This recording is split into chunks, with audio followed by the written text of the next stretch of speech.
You must rescue your father from the underbelly of the whale.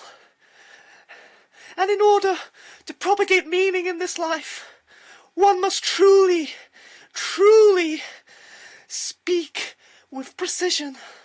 Otherwise, chaos is coming from the abyss. And so we begin our video about Jordan Peterson. You may ask me if I am a fan of Jordan or not. Overall, as a psychologist and a person who is sharing important figures from Western culture, then yes, I am a fan of Jordan. I think he's done a lot of good. He's popularized many important writers from the Western canon, such as Kierkegaard, Nietzsche, Dostoevsky, all these great figures in history. And as I mentioned before, as a psychologist, he certainly has a lot of good advice to offer. And this is not surprising, since he is a psychologist by trade. He has a lot of clinical experience. He runs his own clinical practice. So of course it's not surprising to see that he has risen in popularity so much over the last few years. Well, quite a while ago now. I think in 2017 that's when he really took off. And so yes, I thought I'd begin with my comment there about whether I like Peterson or not, but I also have my criticisms concerning Jordan, and they stem from the fact that he's a bit of a hypocrite. Yes, I have some personal experience as well with this, because he blocked me on Twitter for asking basic questions regarding the Jews. Yes.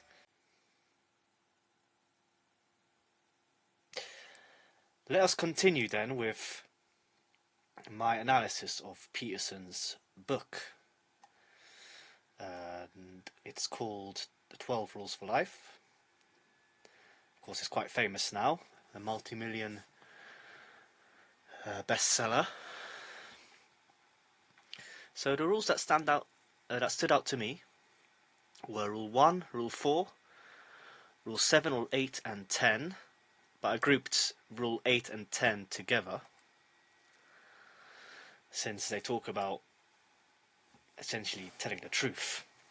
Because if you are precise in your speech, then by definition, in my opinion, you will be speaking the truth.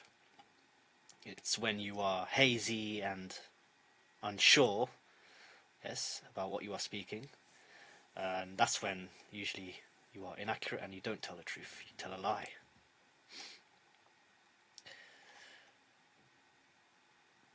But yes, moving back to the beginning.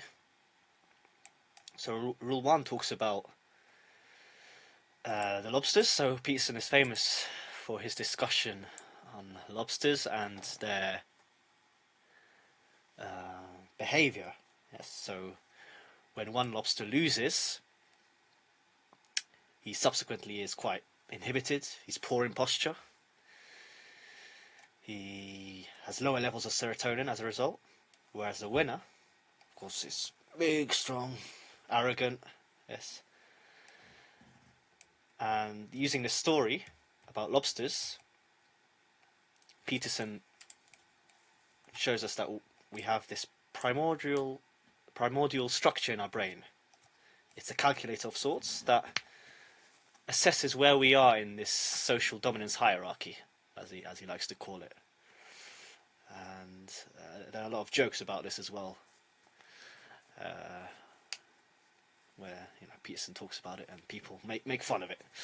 But I think yes, there is a lot of truth to what he's saying, and one way in which we can perhaps improve our serotonin levels is by having a good posture and by just adopting such a posture, one can already feel more secure in oneself. Yes. So overall, yes, this chapter I think was important because it reveals the brutal nature of biology and nature itself.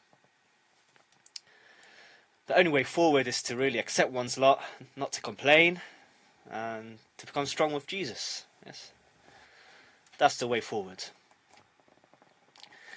The next rule is about not comparing ourselves to others.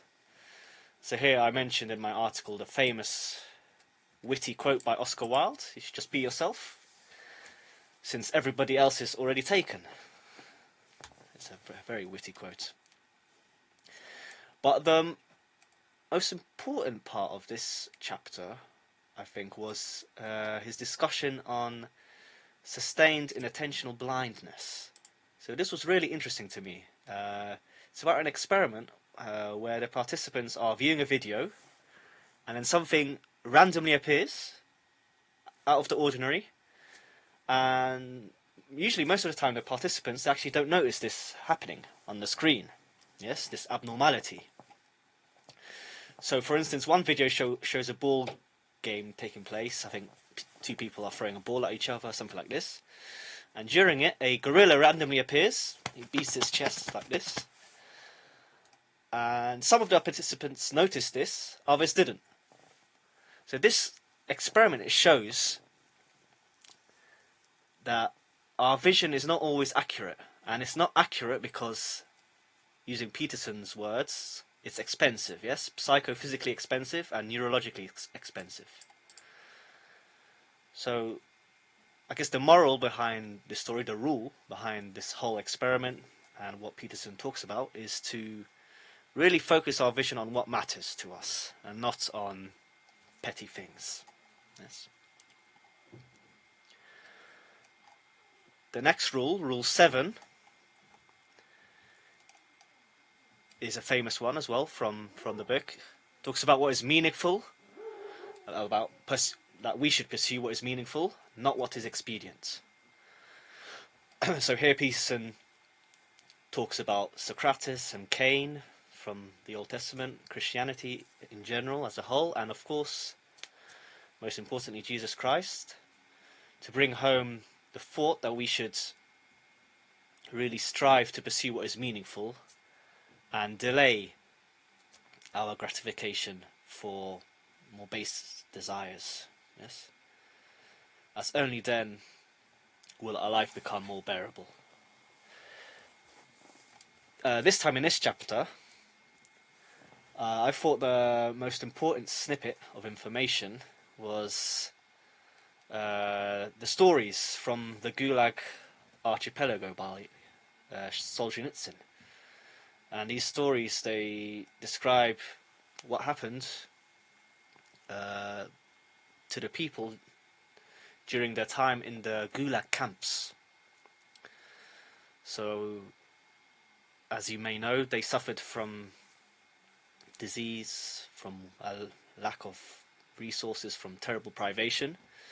But even then, in such a situation, in such terrible circumstances, they managed to enhance their ethical behavior. Their ethical behavior was more pronounced. It wasn't diminished, and that really teaches us a lesson to really do the same in our more comfortable circumstances. Yes. And finally, returning to what I mentioned before. Well, I'll say it in a minute, but it's about speaking the truth and being precise in your speech. And this is the rule that I think Peterson doesn't really follow. I think he's silent on some issues, such as the negative behavior of some Jewish people and the actions of Israel. He just never says a bad word about Jewish people, I noticed. I remember also him producing two videos, one called Message to the Christians, another Message to the Jews, Message to the Muslims, sorry, but no video with a message to the Jews. No, nothing. When I blocked him, when he blocked me on Twitter for asking a simple question, I think it was, why don't you highlight some of the negative behavioural traits of Jewish people? I think that's what I wrote, something like this. And he just blocked me. Didn't reply, nothing. Blocked me straight away. And he also did something similar many years previously. He ignored and evaded a question by an audience member who talked about, who mentioned, well, Solzhenitsyn's views on the Jews. Yes, he related this to Peterson about what Solzhenitsyn thinks about the Jews, referring to the book 200 Years Together. Peterson evaded a question. I think made some excuse. He walked off to the other side of the stage. Why is he so scared to discuss the issue? I don't know. Maybe someone has the answer for me. If you do, write a comment. So just to end the video, overall, I think the book is worth a read. There are some brilliant passages, in my opinion. And Peterson, he, as a psychologist, he's someone with a credible background. And as I mentioned at the beginning of the video, he has a sound knowledge of culture. So yes, I hope you found this video informative, and I would recommend this book.